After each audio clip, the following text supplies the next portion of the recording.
इसमें कोई चैन गिराई सेट नहीं है, गियर नहीं है, किक नहीं है, गियर लीवर नहीं है, मोबाइल ऑयल नहीं है। We are the first assembler in Pakistan जिसने electric bike पाकिस्तान में assemble की है with our own designed solution.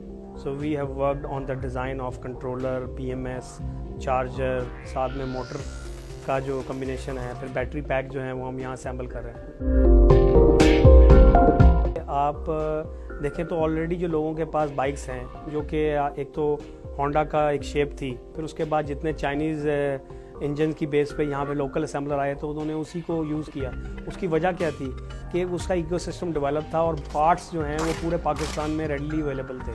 तो उसकी वजह से हमने उसी डिज़ाइन को सामने रखते हुए न्यू बाइक भी लॉन्च की असेंबली के तौर पर, और अगर किसी ने उसी बाइक में अपनी किट फिट करवानी है तो एज अ रेट्रो फिटिंग के तौर पर भी हमने वो सोल्यूशन जो है वो बनाया है।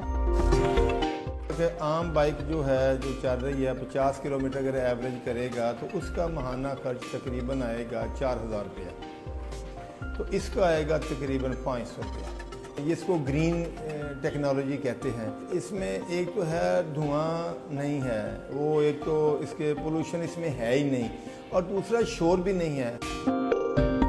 इंडिविजुअली बंदा बाइक लेता है उसको तो है ही है, इसका मुल्क की इकोनॉमी को बहुत ज़्यादा फ़ायदा है।